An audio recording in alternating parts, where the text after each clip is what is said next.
तुम्हारा अन्नदाता, पग पग पर है संग तुम्हारे अन्नदाता। लहू किसानों का बन के पसीना सींचता है धरती का सीना। मेहनत का तेरी हक दिलवाने, नई तकनीक नई खोज बताने। पशुधन को गुणवान बनाना, पौध सुरक्षा को सिखलाना, खेती के सब गुर समझाने, भारत का सरताज बनाने। आठों पहर है संग तुम्हारे अन्नदाता, अन्नदाता। नमस्कार, मैं अनीता सिंह आप सभी दर्शकों का अन्नदाता कार्यक्रम में स्वागत करती हूँ। हर रोज की तरह कार्यक्रम में हम लेकर आते हैं खेतीबाड़ी से जुड़ी बहुत सी लाभकारी जानकारियां। तो चलिए सबसे पहले देखते हैं क्या है विशेष आपके लिए आज के कार्यक्रम में। दुधारू पशुओं की देखरेख एवं आहार प्रबंधन पर जानकारी।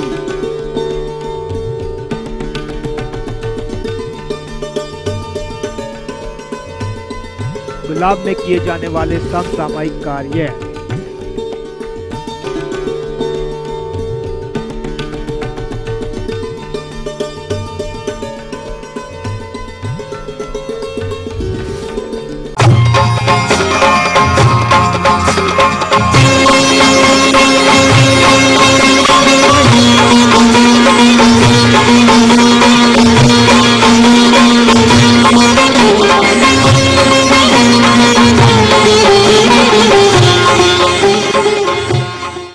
कृषि से व्यवसाय के रूप में हमारे प्रदेश के लगभग सभी किसान भाई दुधारू पशुओं का पालन करते हैं। क्योंकि इस समय गर्मी का मौसम चल रहा है, जिसमें अत्यधिक तेज धूप गर्मी का मौसम रहेगा और इस समय पशुओं का ठीक प्रकार से देखरेख, आहार एवं आवास व्यवस्था को बनाए रखना आवश्यक होगा। यदि इसमें किसी भी प्रकार की लापरवाही करेंगे तो आपका पशु तेज गर्मी एवं लू की चपेट में आ जाएगा, जिससे दुग्ध उत्पादन प्रभावित होने के साथ साथ पशुओं को बीमार होने की भी संभावना बढ़ जाती है। इसीलिए इस गर्मी के मौसम में पशुओं का किस प्रकार प्रबंधन करना है जिससे पशुपालन व्यवसाय में कोई समस्या न आए, इस पर संपूर्ण जानकारी के लिए कृषि वैज्ञानिक केंद्र उजानी बदायूं के विषय विशेषज्ञ डॉक्टर SP सिंह। पशु को जितना दूध दे रहा है उस हिसाब से उसको आहार खिलाना चाहिए। जैसे हम भूसा देते हैं, हरा चारा देते हैं, कुछ दाना देते हैं, तो भूसा तो करीब 15 से 20 किलो तो चाहिए रोज़, और हरा चारे की मात्रा कम से कम 4 किलो चाहिए। वैसे 1/3 जितना भूसा खिला रहे हैं उसका 1/3 हरा चारा ज़रूरी होता है, तो इस हिसाब से ध्यान रखें। तो लोग करते क्या हैं, दूध तो निकालते हैं लेकिन उसके लिए कैल्शियम देते नहीं हैं। तो हर पशु को कैल्शियम बहुत ज़रूरी होता है। कम से कम आप 50 ग्राम खड़िया, अगर और अच्छा स्रोत है तो मिनरल मिक्सचर में भी कैल्शियम होता है, हड्डी का चूरा होता है, सीप होता है, मावल पाउडर होता है। तो इस तरह का कुछ भी है जहाँ कैल्शियम पाया जाता है वो तत्व हमें देना ज़रूरी होता है। ये हो गया। इसके बाद 2 किलो दाना उसके बॉडी के मेंटेन करने के लिए भी ज़रूरी होता है, तो वो भी दें। अगर पशु गाभिन है, प्रेग्नेंट है, तो उसी हिसाब से उसकी मात्रा और बढ़ाएं। फिर इसके बाद एक चीज़ और होती है कि जो पशु हमारे टाइम से हीट में नहीं आते हैं तो वो हीट में आएंगे। कभी कभी पशु हीट में आते हैं, गाभिन कराते हैं, रुकते नहीं हैं, तो वो भी समस्या इससे हल हो जाएगी। तो कुल मिला के अगर हम पशु का ध्यान रखें तो ये कोई समस्या नहीं आएगी। जैसे हमारी स्टेटिटी की है कि हमारा पशु गाभिन नहीं हो रहा है या हीट में नहीं आ रहा, ये समस्या बिल्कुल कोई आएगी ही नहीं। तो ये आप इसे ध्यान रखें। तो मार्केट से जो आप आहार ले रहे हैं उसमें उतनी अच्छी मात्रा सब चीज़ की नहीं मिलती है जितनी हम खुद घर में बनाएं तो वो हमारा अच्छा बन सकता है। तो सिंपल तरीका है बनाने के लिए। अगर अच्छा आपको आहार बनाना है तो सबसे पहले हमारा ये है कार्बोहाइड्रेट कहाँ से मिलेगा। जैसे हमारा गेहूँ है, मक्का है, बाजरा है, तो उसको यूज करें। कितना? 1/3। 100 किलो दाना आते हैं तो कब 30 से 33 किलो यूज करें आप ये दाने। इसके बाद हमारा आता है कि हम उसको प्रोटीन की मात्रा कहाँ से प्राप्त करें। तो प्रोटीन जो है हमारी जितनी भी खल हैं तो वो खल हम यूज कर सकते हैं एज ए प्रोटीन के रूप में। तो सबसे अच्छी खल हमारी जो है इस समय सोयाबीन मानते हैं। वैसे लोग हमारे गांव में ज़्यादातर सरसों की खल जो है यूज करते हैं, फिर बिनौले के खल है उसको यूज करते हैं। तो ये खल आप यूज कर सकते हैं। मिनरल्स के लिए हम डालते हैं मिनरल मिक्सचर, उसमें कम से कम उसमें 2 किलो 1 कुंतल फीड में मिनरल मिक्सचर डालें, 1 किलो नमक डालें। जो हमारे विटामिन्स होते हैं, विटामिन सबसे ज़्यादा पाए जाते हैं कहाँ पर, जो हमारे आहार होते हैं उनमें छिलके में सबसे ज़्यादा विटामिन्स पाए जाते हैं। तो उसके लिए हम जो है सबसे अच्छा दाल की अगर भूसी मिलती है, चने की भूसी मिलती है वो डालें, फिर हमारा गेहूं का जो भूसी है वो डालें।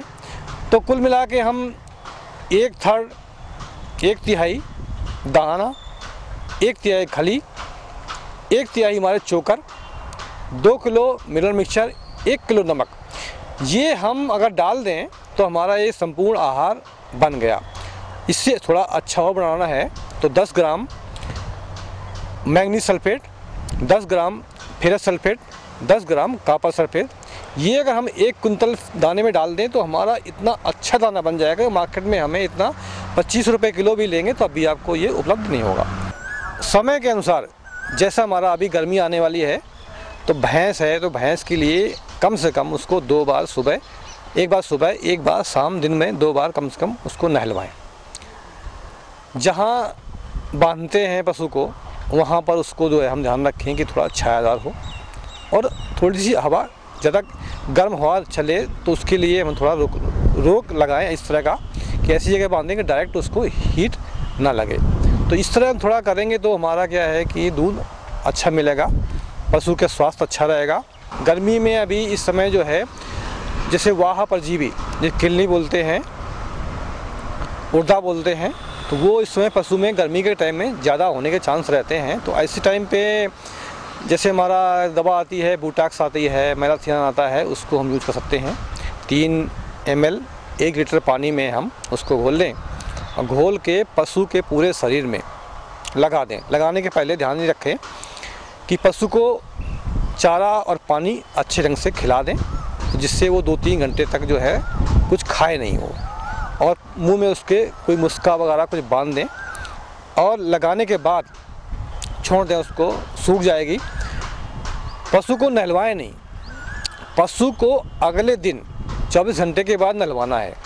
और कहाँ नहलवाएं आप, जहाँ पर पशु को आप रेगुलर बांधते हैं वहाँ पर उसको नहलवाएं। तो होगा क्या कि वो दवा का जो अवशेष है, रेजिड्यू है, तो वो वहाँ पर गिर जाएगा। गिरने से जितने भी हमारे बाहर घूम रहे हैं, किलनी उड़दे जो भी घूम रहे हैं, वो सब मर जाएं।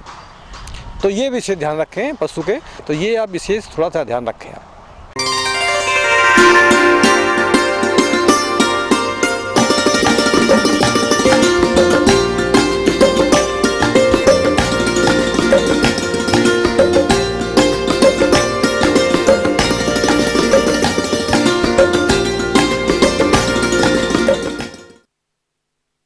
फूलों की खेती में गुलाब का महत्वपूर्ण स्थान है और जिन किसान भाइयों ने गुलाब की फसल लगा रखी है तो उन्हें चाहिए कि वे इस समय इसकी विशेष देखभाल करें, क्योंकि गर्मी का मौसम चल रहा है और ऐसे में फसल से वांछित पुष्पों की प्राप्ति हो। इसके लिए जरूरी है कि इसमें उर्वरक प्रबंधन, खरपतवार प्रबंधन एवं पौध संरक्षण पर विशेष ध्यान दें। तो किसान भाइयों, गुलाब की फसल का प्रबंधन आप किस प्रकार से करें, इस विषय पर जानकारी दे रहे हैं कृषि विज्ञान केंद्र कन्नौज के विषय विशेषज्ञ डॉक्टर अमरनाथ यादव। गुलाब की खेती, खास करके दमिश्क गुलाब की खेती हमारे प्रदेश में, हमारे देश में, हमारे जनपद कन्नौज में बड़े पैमाने पर होती आ रही है। किसान भाइयों, इस समय आपके खेत में फसल खड़ी हुई है, इस समय कौन कौन सी सच क्रियाएं आपको करनी होगी। सबसे पहले किसान भाइयों मैं देख रहा हूँ कि आपके खेत में खरपतवार नियंत्रण की जरूरत है। खरपतवार नियंत्रण जो हमारी फसल में बहुत अधिक नुकसान करते हैं, यदि उनको हम जो है खुरपी की सहायता से 2-3 निकाई गुड़ाई करके इसको सही से सेट कर लेते हैं, साथ साथ जो है पौधे के पास हल्की सी मिट्टी भी चढ़ाते जाएं, उससे हमारा पौधा भी स्वस्थ रहता है, साथ साथ वायु संचार भी बढ़ जाता है। इससे जो है वो उस पौधे की जो है बढ़वार अच्छी होती है और अच्छी क्वालिटी के उसमें फूल आते हैं। किसान भाइयों, अगली बात इसमें आती है सिंचाई की। सिंचाई इसमें बहुत ही महत्वपूर्ण होती है। किसान भाइयों, सिंचाई की इसमें एक स्टेज होती है। सबसे पहले देखते हैं कि उसकी पौधे की बढ़भार के समय इसमें सिंचाई होना चाहिए। दूसरी बात आती है कि इसमें जो है जब कली का विकास हो उस समय सिंचाई की आवश्यकता होती है। तीसरी बात होती है जब जो है उसमें कली से फूल बनने की स्थिति होती है उस समय इस खेत में, आपके खेत में जो है नमी रहना चाहिए। अगर ये उस खेत में नमी रहती है तो नंबर ऑफ जो फूल की संख्या अधिक होती है, फूल की क्वालिटी अधिक होती है, साथ साथ उसमें जो है इत्र का परसेंटेज भी अधिक मिलता है। इसीलिए किसान भाइयों, समय पर जो है सिंचाई करना अति आवश्यक होता है। किसान भाइयों, अगली बात करते हैं हम जो है, चूँकि खाद में चूँकि आप लोग अपनी खाद तो यूज कर चुके हैं, इसमें खाद देने की कोई ज़रूरत नहीं है। इस समय जो है अगली मुख्य बात आती है कि इसमें कीट और रोगों का प्रकोप बहुत ज़्यादा है। इस समय अपनी खड़ी फसल में कली बेधक कीट का प्रकोप है। ये कली बेधक कीट किसान भाइयों आपके खेत में है, पूरी कली को जो है उसमें छेद करके पूरे उसमें जो है बर्बाद कर देता है और पूरी कली वहीं बंद रह जाती है और खुल की जो है अंदर से पूरा जो है कीट उसको ख़त्म कर देता है। इसके साथ साथ किसान भाइयों, कली बेधक कीट हमारी पत्ती को भी नुकसान करता है, हमारी पत्ती में छेद कर करके। इसीलिए किसान भाइयों, इस जो है कली बेधक कीट के नियंत्रण के लिए अति आवश्यक है किसान भाइयों कि 2 ml मैलाथियान पर लीटर पानी घोल करके जो है यदि हम स्प्रे कर देते हैं तो इस कली बेधक कीट से नियंत्रण हो जाता है और हमारी फसल इस कली बेधक कीट से बच जाती है। अगली बात किसान भाइयों आती है इसमें जो रोग के रूप में किसान भाई मैं आपको बता दें, इसमें जो है धब्बा रोग, कीट रोग के नाम से एक रोग लगता है। उसमें क्या होता है, पूरा पत्ते पे जो है काला काला धब्बे पड़ जाते हैं। साथ साथ जो है वो उसमें पौधे से जो है धीरे धीरे पत्तियां झड़ जाती हैं और पूरा पौधा जो है बगैर पत्ती के रह जाता है। और इससे जो है उसमें जब पौधे में पत्ती नहीं होती हैं तो उसमें फूल नहीं बन पाते और पूरा किसान को बहुत लंबा नुकसान हो जाता है। इसीलिए किसान भाइयों, ऐसी समस्या अगर आपके खेत में हो तो हम जो क्या करते हैं कि ऐसी समस्या से शुरू होते ही समय हम क्या करें कि 2 ग्राम मैंकोजेब पर लीटर पानी घोल करके जो है यदि हम स्प्रे कर लेते हैं तो इस समस्या को निदान हो जाता है, इस रोग से निदान हो जाता है और हमारी फसल इस रोग से बच जाती है। ये थी कुछ उपयोगी जानकारियां। अब लेते एक छोटा सा ब्रेक, जल्द लौटेंगे और कार्यक्रम में आगे है महत्वपूर्ण जानकारियां। बने रहिए हमारे साथ।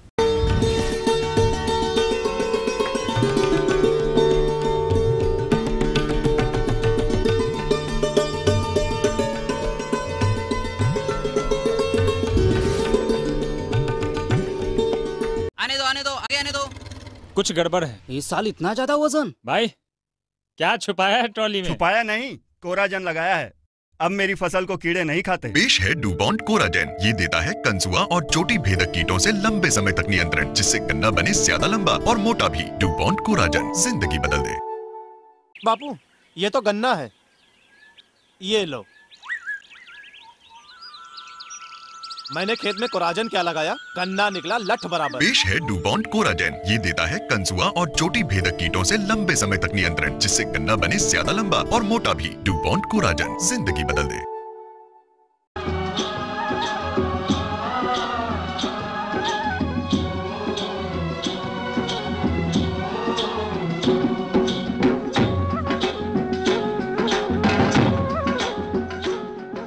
ब्रेक के बाद एक बार फिर से आप सभी दर्शकों का अन्नदाता कार्यक्रम में स्वागत है। बढ़ते हैं अगली प्रस्तुति की ओर।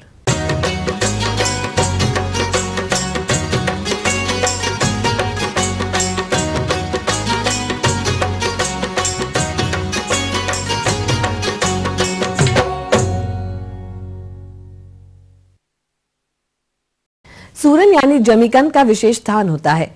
अभी तक तो किसान इसकी खेती छोटे स्तर पर करते आ रहे थे, लेकिन इसकी मांग एवं भाव बढ़ने के कारण इसका क्षेत्रफल बढ़ रहा है, जिसके फलस्वरूप अब इसकी व्यावसायिक खेती होने लगी है। अतः अब बात आती है कि सूरन की फसल से अच्छी पैदावार लाने के लिए किसान सूरन की बुवाई किस प्रकार से करें। इसकी संपूर्ण जानकारी के लिए देखिए अन्नदाता की ये विशेष प्रस्तुति।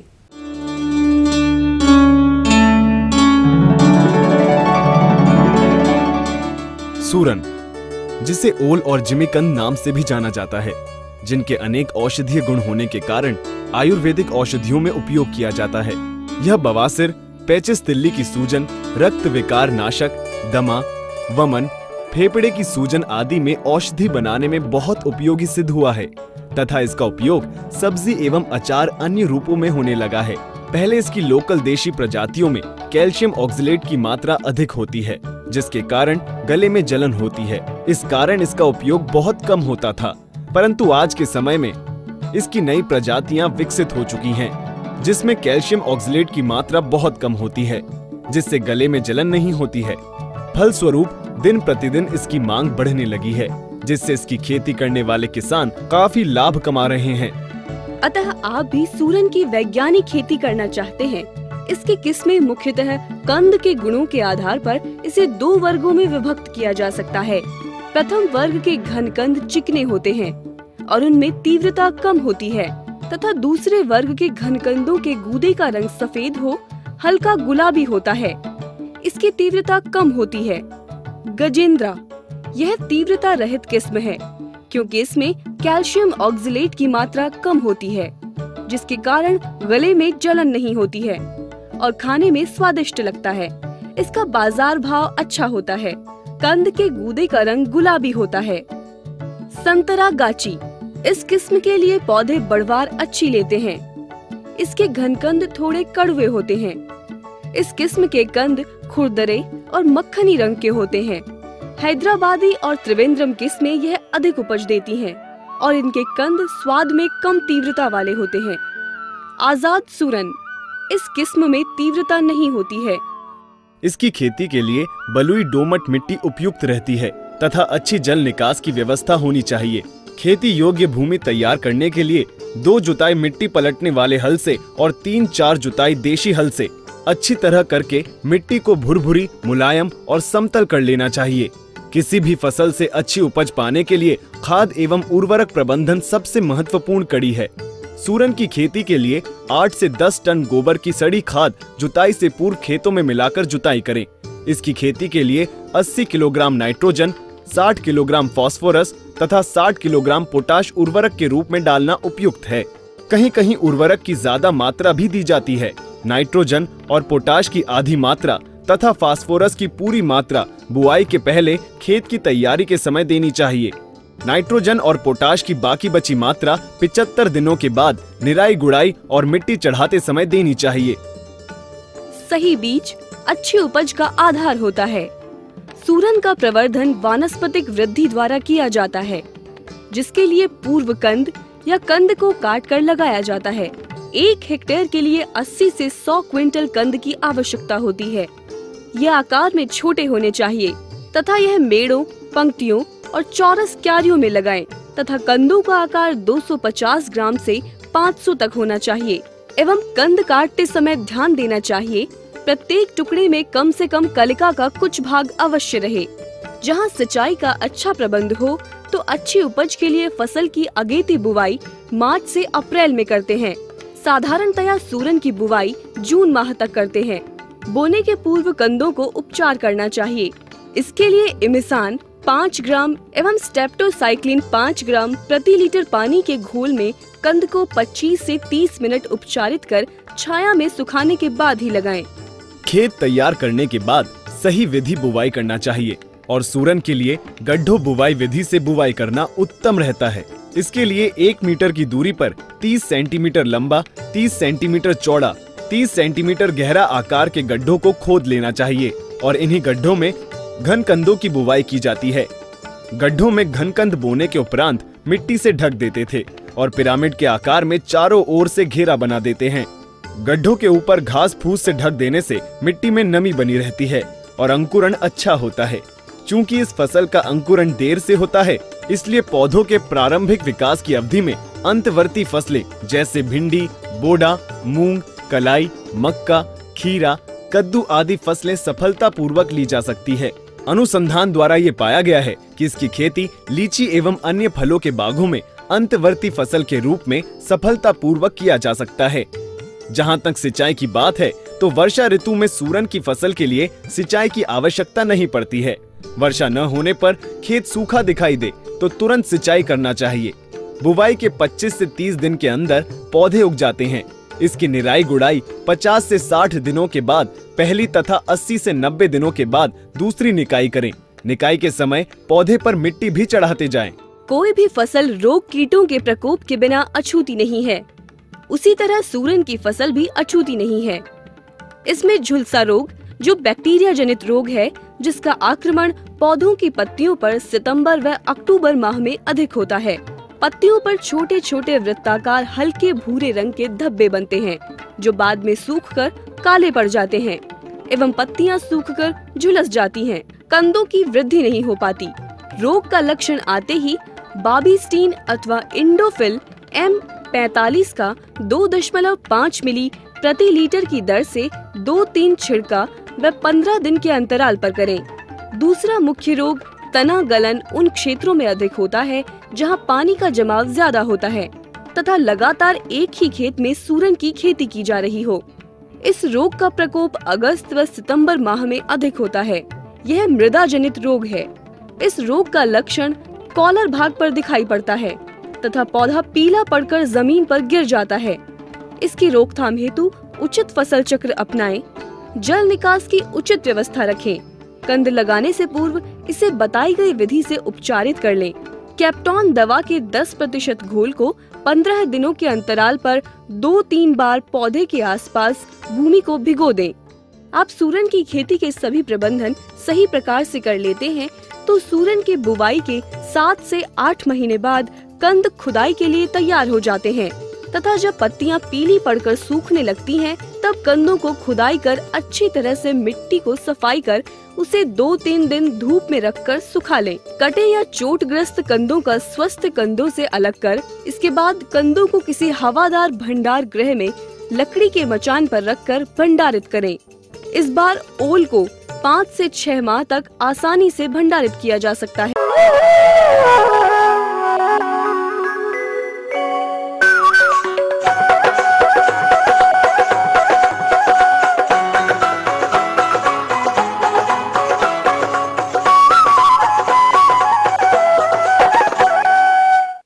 कृषि सह व्यवसायों के अंतर्गत हमारे प्रदेश के अनेक किसान भाई मुर्गी पालन व्यवसाय अपनाकर अच्छा लाभ कमा रहे हैं। इसी के तहत यदि लेयर मुर्गी पालन की बात करें तो इससे अच्छा उत्पादन लेने के लिए इनके आवास, आहार एवं रोगों से सुरक्षा हेतु टीकाकरण आदि पर ध्यान देने की आवश्यकता होती है। लेकिन प्राय देखने में आता है कि हमारे मुर्गी पालक भाई जानकारी के अभाव में इन कार्यों पर कोई विशेष ध्यान नहीं देते, जिससे उनका व्यवसाय घाटे की ओर चला जाता है और उनको हानि उठानी पड़ती है। तो किसान भाइयों, हानि से बचने हेतु आप किस प्रकार से करें इनका प्रबंधन, इस विषय पर जानकारी देने हेतु हमारे बीच उपस्थित है एक विषय विशेषज्ञ डॉक्टर वीरेंद्र पिल्ले। टोटल 72 हफ्ते की एक अंडे देने वाली मुर्गी की जिंदगी होती है। इसे हम 3 हिस्सों में बांट सकते हैं, जैसे कि 0 से 8 हफ्ता जैसे बोलते हैं, चूजे का हफ्ता या चिक्स स्टेज कहते हैं।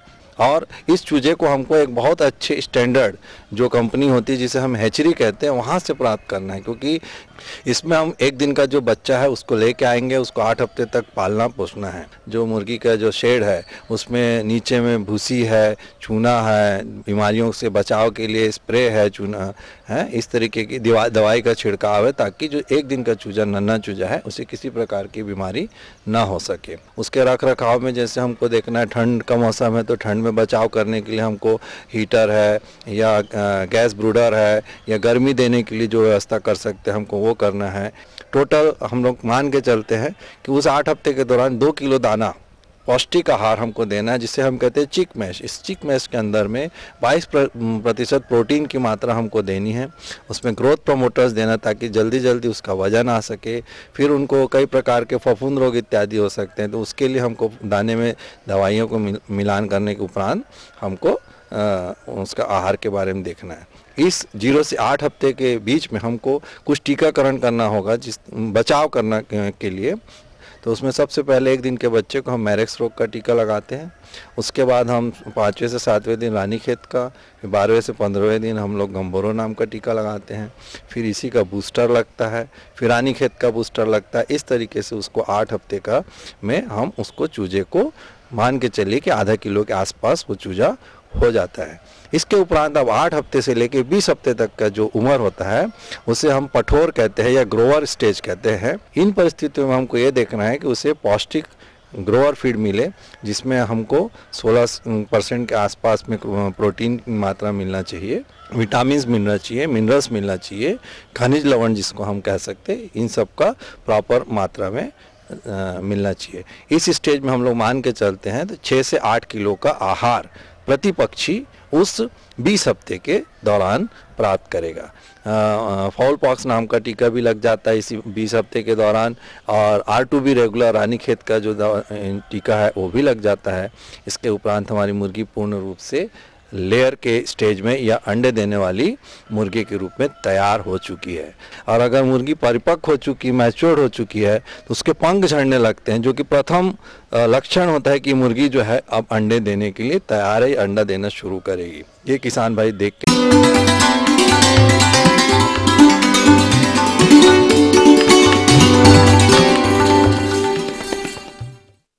अन्नदाता हेल्पलाइन निशुल्क फोन संपर्क सेवा के माध्यम से आपके द्वारा पूछे गए प्रश्नों में से 1 या 2 महत्वपूर्ण प्रश्नों को हम अपने कार्यक्रम में शामिल करते हैं, और इसी के तहत आज का चयनित प्रश्न और उसका जवाब इस प्रकार है।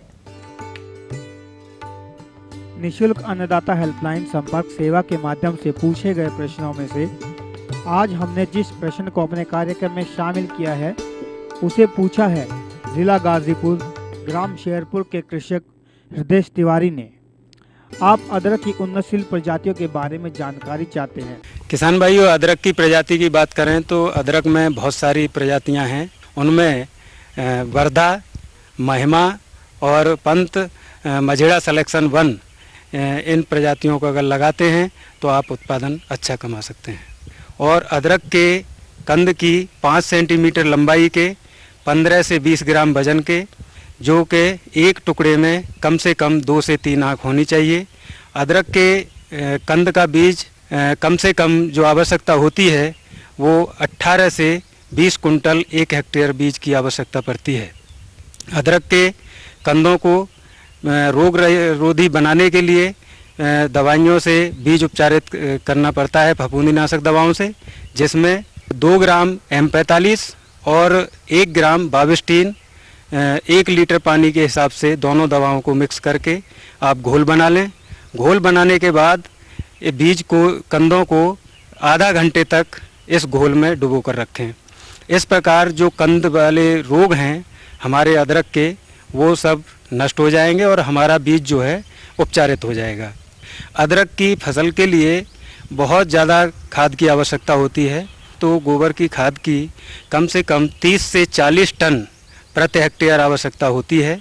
इसके अलावा 100 किलोग्राम नाइट्रोजन, 50 किलोग्राम फास्फोरस और 50 किलोग्राम पोटास की आवश्यकता होती है। इसके लिए जिंक सल्फेट 12 से 15 किलोग्राम प्रति हेक्टेयर, जो नाइट्रोजन की आधी मात्रा, फास्फोरस और पोटास की जो मात्रा है वो पूरी मात्रा आप जो है छींट करके लास्ट जुताई के समय मिट्टी में मिला दें। हमको चाहिए कि कम से कम 40 से 50 सेंटीमीटर की दूरी पर लाइन निकालें और अदरक को 25 सेंटीमीटर कंद से कंद की दूरी पर बुवाई करें। लाइनों की गहराई कम से कम 5 से 6 सेंटीमीटर गहरी होनी चाहिए, जिससे कि कंद के ऊपर अच्छी तरह से मिट्टी आ जाए। हम ये उम्मीद करते हैं कि आज का कार्यक्रम आप सभी दर्शकों के लिए उपयोगी रहा होगा। किसान भाइयों, अन्नदाता आपकी सेवा के लिए संकल्परत है। कृषि संबंधित समस्या एवं सुझावों के लिए आप हमें इस पते पर संपर्क कर सकते हैं। प्रोड्यूसर अन्नदाता, ETV Uttar Pradesh Uttarakhand, Ramoji film city, Hyderabad 501512। साथ आप हमें ईमेल भी कर सकते हैं। हमारा ईमेल है annadata.up@etv.co.in। इसके अतिरिक्त आप हमें निशुल्क हेल्पलाइन नंबर 180042540885 पर शाम 5 से 6 बजे के बीच संपर्क कर सकते हैं। और अब आइए देखते हैं कल दिखाए जाने वाले कार्यक्रम की मुख्य झलकियां। कद्दू वर्गीय फसलों में किए जाने वाले समसामयिक कार्य, अमरूद के उद्यान में किए जाने वाले समसामयिक कार्य,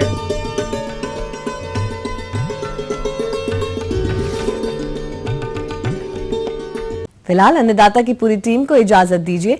कल फिर इसी समय आपसे मुलाकात होगी कृषि संबंधित कुछ और रोचक जानकारियों के साथ। नमस्कार।